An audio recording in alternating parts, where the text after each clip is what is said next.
Welcome to Musing with Tonya D podcast. Once again, I am your host, a practicing holistic shaman, medium, and otherworldly life coach and subtle energetic surgeon. My intention is to utilize the power of indigenous technologies, the ancient wisdom of our bones, our original divine blueprint to navigate through our soul's harmonic, the realm of the elementals, the elemental highway, into and through the imaginal realm, possibly reintroducing you to the magical being I believe resides within each and every one of us, unique and as individual as our thumbprint. Through these subtle realms and bodies, the energetic anatomy to raise our frequency to the prime directive, to our inner genius, our personal medicine. I do call myself a holistic Sha medium, which is a choreography of merging them all. My name is Tonya D, and welcome to my podcast, Medicine Room. I do go live on YouTube at Tonya D for a daily snippet. Each day, I share the element of the day coming from the 4 pillars of Chinese astrology or destiny. These 4 pillars are actually a gateway into the realm of your personal elemental highway, and you may be wondering or pondering why that's so very important. Well, once you understand or have an idea of the elementals, you can then utilize them for healing a variety of symptoms and conditions and balancing our personal elements with our gift and our purpose, our prime directive, whether it's our thoughts, our beliefs, our feelings, our spirit, our mental academy, energy, vitality, transformation, and so much more. It's all part of the cosmic soup. The spirit that resides within each element is also a part of our elemental structure or foundation, along with these subtle energies, bodies, and fields and cosmic insights, messages, and so much more, might I add. So going beyond being inspired and just loving the season of the witches, nature's transformation, the magic, the variety of guests that I've actually had and literally enjoyed during the season, this podcast season. That's why I do title the show The Musing with Tonya D, because it's about musing. So if there's anybody that you wish to hear from again that really got you excited about life and really your own magical essence that resides within each and every one of us, please comment and share and let me know. And of course, stay curious, questioning everything. That is also one of my mantras. This week's audio room guest artist is Rolland Sarver. He believes himself to be a forward thinker, a visionary. He's published a book titled The Value Message, Celebrating Our Value and Uncovering Our Gift and Potential. So this content is a look of our real innate value compared to how society and culture sees this. He covers topics of abuse and self-harm. His favorite quote that really sums up his message in his book is, "When others see your value, you are advantaged. When you see your value, you are unshakable." Rolland is very passionate about his subject, value. He feels that is so very important to allow people to know about their innate value and letting them know that we appreciate them for who they are. And why he has written this book if he's not a writer? Well, because his mother-in-law is a grammar fanatic and he didn't want her skills to actually go to waste. Not really. Just one day he woke up and felt motivated to publish a message about our value, our self-worth. He's been a fan of personal development, motivational content for a variety of years now, whether it's a podcast, TED Talks, Gold Coast, and inspiration. This, he believes, has been the catalyst for inspiring himself to create this book project. He currently lives in Central West Illinois, where he calls that home. His family lives in a small town of America with all the amenities and a bunch of really cool people just trying to make life work. His hobbies include yard, gardening, house remodeling, Google products, and really nerdy computer stuff. So with all of that, let's welcome Rolland Sarver to my audio medicine room. How are you doing today, Rolland? I am doing fantastic. Thank you. So can you tell my audience a little bit about how you came up with the value message? So this book, like the message, it's kind of an interesting journey to me. I've learned so much. And I think the gist of it is this book came about and I thought, well, I've got a message to tell people about their value and their self-worth. But it's like in reflection on that, I think I've had the message in me before that. I love to tell people about their value and help them clarify that. And then the book came along. So that's how the book and the content showed up. And actually, so I write about this too where I work is just a typical hospital, and one of my coworkers, she was expecting and all excited about that event. It was like her first child, and so I was just thinking about the, child born into the world and everything that goes with that, and people are excited, grandparents are excited. And I started to think, now it's easy to try to articulate and tell people about the value of a child, but when does that change? So in thinking about that further, it's like, well, is it their, I don't know, maybe when they're older as children, 5 or 6 years old and having some difficulties, or maybe a little bit, I don't know, teenagers and the difficulties they go through. And then as a young adult, maybe this child is a mother or parent, and then the middle age and older person. And the more I thought about that, I thought, well, there's a sense of their value that never ever changes. So that was kind of the catalyst that got me started on that wavelength, so to speak, and just thinking about that further, that people have value. They have tremendous value every stage of their life. That there's a part of that that doesn't change. So that's how I ended up with the book. So, at what point did you actually decide to become an author? That's strange too for me, because I don't think of myself as an author. I thought those people were born. My mother-in-law is a grammar fanatic, so I say, well, I don't want all that to go to waste. So I came up with the idea of a book, and there was another author I read, I think it was Elizabeth Gilbert, and she tells a little bit about her journey as an author. It doesn't have to be, it's not that it has to be perfect, but this is a project and you work on it. And that's kind of put a spark in my head that, like, I think I could write a book. And then I just did research on it and chose to go with like the self-published route with Amazon and KDP. And there's a lot of things that are a good fit for people like me that just need a little help to get that project started. So that's how I started with the book. And so when you talk about value, like, is this like how people tend to underestimate their value? You're not quite sure where this all sidesteps in this thing called life. Yes, that's so true. I just so actually where I work, I have a courier route in the afternoon, all the little details. And that gives me some windshield time. So I just gives me time to think about just thoughts along that line and people's value. And I listen to a lot of podcasts and motivational content. And so just thinking further about value, and people struggle with that. And I think people struggle with that, like on some people, maybe like on it's a little bit on the back burner. Some people, it's a real struggle every day. And I just see that as people thinking about that, people struggle with their value and worth. And sort of a metaphor I use, it's like a boat anchor. Like we're trying to get our boat away from the dock, and just the struggle, again, some greater struggles than others. But it's like this boat anchor tied on the back of our boat. Well, if what if we could get past that, and that wouldn't be a struggle for us anymore? It'd be like cutting that boat anchor off, and we'd be free. We'd be more able to gain forward motion. Like it makes such a difference in how we see other people, how we see ourselves, a lot of choices we make just in life in general. And furthermore, I thought, it's like there's other boat anchors too we have on the back of our boats. Like maybe it's finances or relationships or worries and concerns. Well, hey, if I can cut this one boat anchor off, that gives me more energy and space to address some of these other things that hold me back. Maybe that generate fear, or just being intimidated about different aspects of life. So, how do you see or how do you sense that seeing your own innate value could possibly proactively reduce instances where we're kind of self sabotaging ourselves or self abusive, or maybe, affirmations that are less than affirming? We kind of bully ourselves sometimes, don't you think? So much. Yeah, I love that thought about the proactive thing. And I think it's just helping people become self-aware, become, like I say, pushing an awareness button, and it starts small.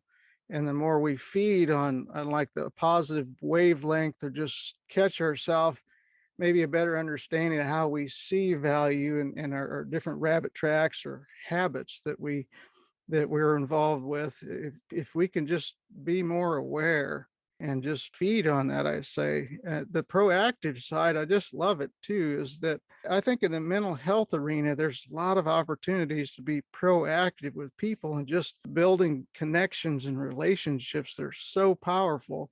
And it's not rocket science. Like it's just maybe a connection of just a good morning or just a smile or eye contact, little things like that. And I know sometimes in the mental health arena, maybe we're not schooled, or we think that's people that are going to help have degrees or etc. But we're all capable of gifting somebody with, like I said, just a connection. Hey, a message that you matter. And I think that's just a great way to start to be proactive. And anybody can do it. It's in the capability of anybody. Anybody can do that. Well, it's like random acts of kindness, right? Yes, so powerful. Absolutely. So you talk about like mental health awareness. What drew you into that world? That's been a long journey for me because I struggled with my mental health in my late teens, and I was a control freak, and I didn't know how to communicate very well, and it showed. It showed, and I had a difficulty, some mental health struggles, and it's just interesting. I think that's where it started for me because it helped me to be empathetic for people that were looking for answers and connection and couldn't find any. Not only that, but I didn't really have the tools to know how to help along that line, like to better relationships and the little things of kindness and just things that help develop and grow relationships. And that's so important. So I got past through some of that, and with some counseling and help. And I'm super appreciative for people that like stood by my side and did what they could to help my friends and family. And I don't forget that, but I think that's made me empathetic to people that struggle in the mental health arena. And probably in my mid 20s, I come across an author that made a tremendous difference in the way I saw the mental health, people that struggled with mental health. His name was William Glasser. I read a lot of his books, and basically what he helps people with is that relationship things, to take a really deep look at relationships, what makes them work and what doesn't make them work. So I was able to, like, things that didn't contribute or help relationships work, those things weren't serving me. So I was able to let that go and learn other tools that helped tremendously. So I credit him with a lot of just my own personal help in the mental health journey. So what age were you when you went through that? I was in my late teens. Yeah, and I was actually, I mean, just to be honest, I was hospitalized for about a week, and it was all new to me. And what I found strange was I really didn't find the help that I needed and I thought would be there. But the little connections with people is what made a difference and helped me just see things different. And for example, nobody ever talked to me about relationships and their importance with just simple connection and again the tools to build on what you can or what you don't know to help develop better relationships. That's just so powerful. Like through those books I read that William Glasser wrote, he had a tremendous thing. He had a lot of tremendous things to say about like the educational field and just psychiatry in general. But the tools that he gave people to just help in simple ways just made a huge difference for me. And in fact, in my book, I refer to a story he tells about a young lady who was in the psychiatric ward and ready to be written off and sent to the ward for life because she had quit talking to people, and she claimed that God spoke to her. So that was the reason that she was going to have to go off to the psychiatric ward. Well, there's this, I just love this story because it's so foundational to how I think about mental health. There was like an intern psychiatrist, Al Siebert, and he took her case. He took her case and he wanted to try some new things with her, which was basically just not labeling her and listening and connecting with her. And after a few weeks, things changed for her. She started talking to people and she dressed up and she was participating in ward activities. And in a few more weeks, she was actually released from the psychiatric ward, which it just, the simplicity of that has always done something for me. And again, it's just little things like that. And I'm not saying every case, but I'm saying there's a lot of people that just through the simplicity of connection, that can be the start of help.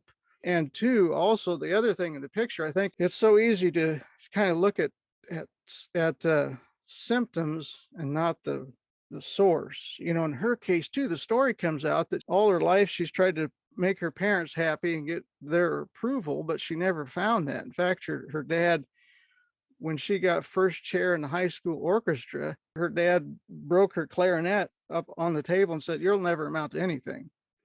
So that wasn't an isolated incident, you know, and just growing up with that and the lack of connection and obviously relationships there. And it's no wonder she found herself where she was in psychiatric care. And I think it's super important to look at history like that. And I'm not saying to cast judgment or blame, but for the catalyst to start healing and understanding some of those things, I think it's a tremendous value. Yeah, we got to go into our shadows, And I which think is, honestly, I feel like the way I see it, that this Al Siebert helped this girl, her name was Molly. He helped her see her value. He saw her value. He helped her see her value. Made all the difference in the world for her. yeah, absolutely. I think it's important. So, just a curious question, like for myself, I recognized how our society didn't value certain industries during the experience, right? Okay. The non-essentials versus the essentials. And now we're kind of at this interesting crossroads where the non-essentials are considered lazy, don't want to work, etc., after they were told to just go figure it out. Uh And huh. then now it's like, we've got this whole other thing happening in society. So, what's your feeling or take on the value in that? That's so interesting because I have a chapter with a little bit of a thought on the essential workers. Like that's the term we heard, essential workers. Oh, all of a sudden they're really super valuable now. So, but how I see that is I have a message for essential workers that so society sees their value all of a sudden is okay, you're way up here. But when everything settles down, I think they're just going to discard people again because they're okay, you're not valuable to me now. But my message to people that are essential workers is that to see your own value, regardless of how other people see that. I think it's tragic. Like the story I tell is my cousin works at a restaurant. She's a waitress. And so these, I don't remember how many people came in, maybe a dozen people came in for dinner and they were rude to the help. And the bill, $233, to give her $1 tip. And so that message is terrible. That message is you're worthless. You don't have much value. Here's $1. One of the other customers had a better message. He seen what was going on. He gave her $40 just because he was trying to apologize for those people. And I just feel that way. Like the message we send to people is society sends to people is like if we're relying on that to feel validated, our value is going to go up and down according, just like the stock market. Like whenever if there's a shortage of essential workers, the value is going to go up, but when there's not, the value is going to go down. But the important thing is if we're an essential worker, we see our own value. That's the game changer. It's not, the game doesn't change when other people see our value, but the game changes when we see it, because then it doesn't matter other people's opinion or their feeling or thought toward us. We understand our own value. Yeah, I think that was the discovery of the non-essential human was Ah, happening, right? There yes, was a lot of that non-essentials, not yes, essential, and a lot of businesses went under. And now yes. they're wondering where where these non-essentials have gone. Well, you undervalued us, so we decided to go elsewhere and find our own unique value. Yes, yes, yep. Interesting. I find that very curious. So, what is the audience that your heart wishes to serve? My audience that I wish to serve is people that wake up every day and question their value. And they struggle with it. They wonder about it. They're intimidated by it. They're afraid of how other people see their value. They're afraid to step out the door because they're just not sure what the message is going to be from other people about their value. And I love that that's my audience because, again, my message is the game changes when you see your value. And I have a couple tools, little illustrations I've made up that I like in a workshop that when I talk with people and emphasize that it's so different. It's not me telling you about your value because that doesn't change anything. And I'm glad to do that. And I hope it's a catalyst for change and something to start and be different. But when it's really going to be different is when 100% you can see your own value. And it doesn't happen overnight. It's kind of a building, kind of a sort of maybe a revealing or something. But that's the audience I'm looking for right there. So in your book, you talk about the VOT, the value orientation tool. What is that? Yes, I love that. And the reason I love that is because it opens up conversation that's like new and refreshing because, I think a lot of paperwork, I've got a story or illustration and kind of expect that it's going to go this direction. But to share this with people, the conversation just goes just like it just comes out. And what it is, it's like a Dr. Payne scale from 1 being the least and 10 being the most of the assessment of your value. Like, how do you perceive your value right now, where you're at? We get some aha moments out of this because maybe some of us feel like, well, we're about an 8, I feel confident or whatever. If I spill orange juice on my wife's computer, now I'm down to 3. And so that's kind of how we're so conditioned to see value up and down like that, just like the stock market or society or whatever. And I always tell people, like, if you're at a 2 or a 1, you don't feel you like any value. And some people that struggle with self-harm and suicide, that's kind of a whole different subject.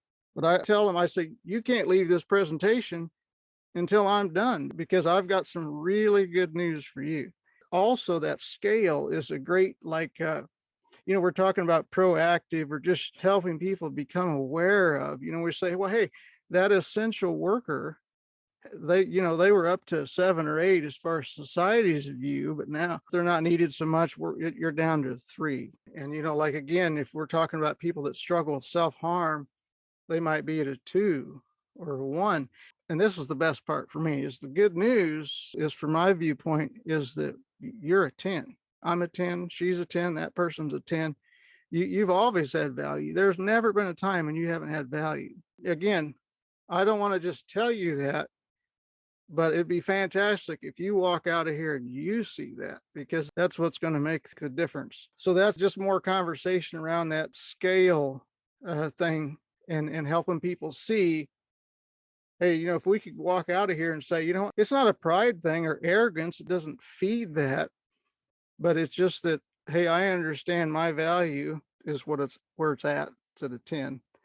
And you see people different. You see yourself different. You make choices differently. It's just a real simple illustration, but I love working with that because it's the conversation it generates, and the ahas sometimes that happen, and people are like, oh, that makes so much sense. Do you have them create their own value added statement? Yes, I do. You mean like to helping them understand about the 10 or like where they're at? Either way, like create your own value added statement, like an affirmation, like your Yeah. own value, like. Okay. Well, I kind of do. Actually, that brings me to another tool that I use.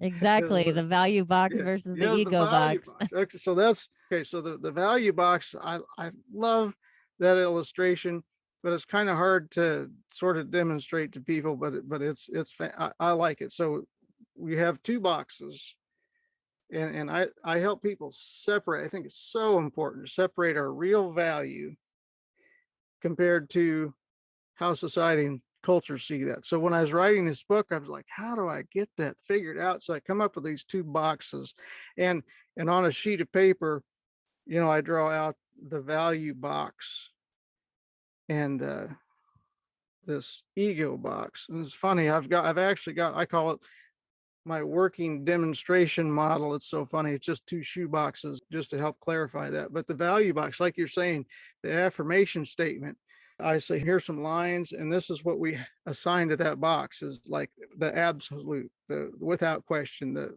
100%. And so we build like realization that we can help visualize and see that box. And then the ego box. Oh yeah, one more thing. Let me say this about that value box. Everybody has that box. It does not change. Your friends, your neighbors, and your enemies, everybody has a box exactly like that. Never changes. The ego box, this other box can change. It's different sizes. No two ego boxes have ever been the same, but it pertains to everything about your persona, like your hair color, your preferences, where you're from, your gender, your skill sets, your lack of skill sets, and all that is in this ego box. This is something I love too. If we don't keep them separate, there's going to be anxiety and stress. And this helped me to this illustration. If I'm a runner, I'm running, I fall and break my leg. Oh, I can't compete. I'm worthless. I can't contribute. I'm not like what I once was.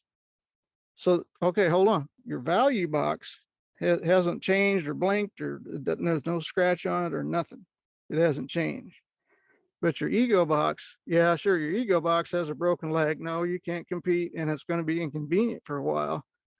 But your value has not changed.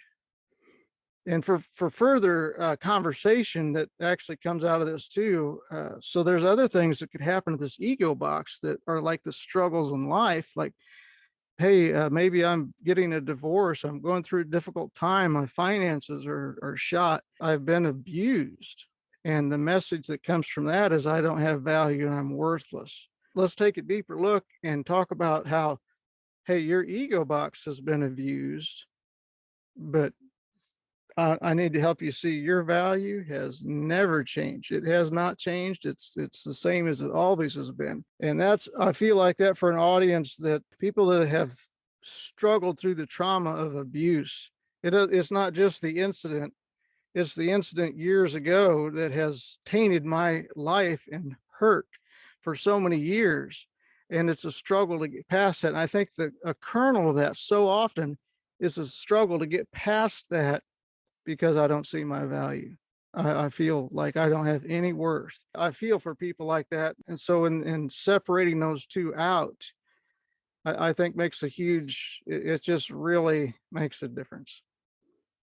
Do you find people have a difficult time or struggle with understanding their true value, their authentic value, like their relationship value within themselves, not so much the outer world, and how much the outer world affects their value? I do. And I kind of, in light of that, I feel like that's why I love that audience, is because it's so easy to see other people's value, and like that scale, that value orientation tool. You know, we sometimes when I'm talking to people in a room, I say, I'm a 10, you're a 10, you're a 10. Oh, there's a 6 right there. And you're a 10 and you're a 10. And I say that as a joke because we think, yeah, everybody else is going to be a 10. I believe that, no problem. But, really, I can't be more than a 6. There's no way.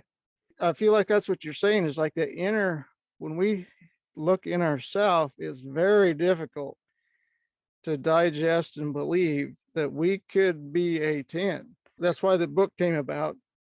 That's why I'm drawn to that audience, is because you're a 10. That 6 was a joke. That was just a joke, just to illustrate that when we look inside, it's so difficult to see. And I've heard this, I don't know about the data, but I've heard for every one negative interchange we have exchange, it takes 9 positive exchanges to cancel that one out.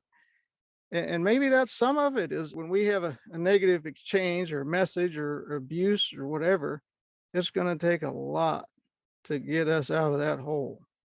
That's why it's important not to watch the news, the media. They only generally focus on the negativity. They Oh, don't focus on the positivity. And I mean, I think if they were more solution optimistic driven, uh-huh. saying, yeah, we know we have problems, obviously, but let's focus on a solution. Let's be optimistic and look through a whole new set of eyes instead of going down the constant badgering and fear and all the things, because it does. It takes so much positive energy, even sound vibration, to heal the negativity that the media really puts out there anymore. I think that's why a lot of people turn to podcasts, YouTube, Oh, and aren't really watching mainstream yeah. media anymore, because it's just Yes. the same Charlie Brown toxicity, it's hard to get it off the mind. Yeah. And our auric fields, our energetic fields, the mental clarity, the solar plexus, those kinds of things, which are all a part of what you're talking about here. So, do you have some amazing action steps? I'm sure you do, to becoming more aware of everybody's value, because generally what you see in others is actually a reflection of yourself. Okay. Yeah. Yeah. So that's I think just the awareness and conversation, like once a person starts thinking about our value and just that conversation, I think is a great action step. Just to stop, turn the TV off, the news off, just think and consider and pause and feed on, even I think, like, I love that you said that about, that's why people maybe lean more toward podcasts and motivational stuff, because there's such a hunger for the positive message. And I think in that, and in itself, the more we feed on the positive message, we're going to get that. And this is something I've noticed. I really feel like we're at the right place at the right time. And I used to chase, but now I'm more apt to wait, because I think the right people and things come to you at the right time. And I'm amazed. I mean, even since I wrote this book, The Value Message, I'm amazed at the people I've come in touch with, in contact with, other authors and podcasters and people and neighbors and friends that are like on that page and on that wavelength. And I think I say that because I feel like people are hungry for it, and it's showing up. I wouldn't say that's an action step. I guess the action step there for me is just to feed on that positive wavelength, because there's a truth to it. Like we feel like our value, we're just like, "Oh, I'm not sure about it. I'm not really solid on that truth." But the more we feed on it, it is a truth. It is a truth. And then just over time, it becomes part of our belief system, and other action steps just head in that direction. Absolutely. So I love your message. I believe everyone's valuable. I think everybody has a unique gift and talent, but sometimes we focus too much on the others and not our own. We can't even see our own light, sometimes our own shining Yes. light. And the Yes. world would be pretty boring if we all did the same thing, Yes. skill set wise, or anything really. Yes, it would. And that's what I guess thinking about that ego box illustration, a lot of our struggle, or our, I guess our personal self daily living, is in that ego box. Like our skill sets, they're all in the ego box. It's our personal skill or lack of skill sets. And we think it's people's, a person is valuable by their skill sets. And I think that's tragic, because there's a value way far beyond people's skill sets. But we get, society fixates on that. And I say too, I mentioned one thing in my book, that your boss could actually be on the verge of firing you and still see your value, like maybe he thinks, well, you're not valuable to me for one reason or the other. You're non-essential. I'm going to let you go. But a person could actually kind of feel that way. Okay, I'm going to let you go because your skill set isn't what I was anticipating or thinking of. But that has nothing to do with how I see your value. Like, it's not always, that's just usually not the case. But does that make sense? Like, it could be that the more we see people's this value separated from their ego box, the we treat people differently. We think about that with our own self, and I love it. Yeah, I always see it, if getting fired, whatever, being non-essential is just the universe moving us where we're meant to be. Oh, so good. Wow. So there's an author I follow, Lisa Nichols, and she has helped me out tremendously. But she worked at a place where they'd call up people and said, "Hey, your bills are due." and they'd have a story, and she says, "Oh, no problem. We'll just take you off the list. You're fine." Well, so her boss, that wasn't working because that wasn't what she was supposed to be doing. But I love it. Her boss said, "I'm setting you free. I'm setting you free." And it was like, it was, so anyway, she has a tremendous story, and she's a great public speaker. And she said 22 years later, she was making a speech, and there's a woman on the front row just crying the whole time. And she went down and talked to her, and she says, "I'm the one that set you free 22 years ago." And that makes so much sense because I love it. You're set free. You're going to find where you need to be. Yeah, absolutely. I think too, sometimes people, they suffer through a lot of things because of, I'm not sure what the word would be, but since we're talking about value, I kind of hung in on I had a studio where I worked on people during the experience, and I'd lost over half my business, and I kind of struggled just to stay open for the minute few that still came in for my value, but there wasn't enough value there to keep the doors open. But as Okay. soon as I surrendered and let go and released, I was so relived versus Okay. relieved, I was like, Uh became alive again because it was like, oh my God, thank you. The huh. universe is moving me. I know I no longer belong here. Oh, that's so good. So, is there anything else that your heart would love to share with my audience?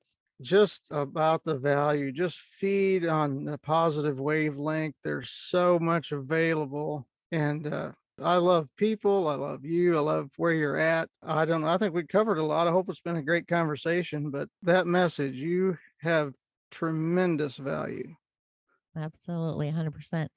And I think it's important not to let other people's ideas of value intimidate you either. Usually people So do that good. because they're afraid of your potential and your value. So they try to undervalue you. There's the opposing force to that. Yes, yes. Yeah, and I think that's why, oh, it's so important if, again, if we can, like you're saying, if we can see our own value.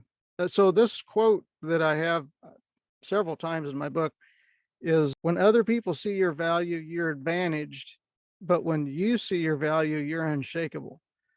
And I love that because, like maybe parents, we've been brought up around people that have seen our value, tremendous advantage. Like you say, people try to undermine that, and then what? But if we see our own value, they can't shake us off that rock. Absolutely. Well, thanks so much for joining me today, Roland. Yes, you're very welcome. Thank you so much too.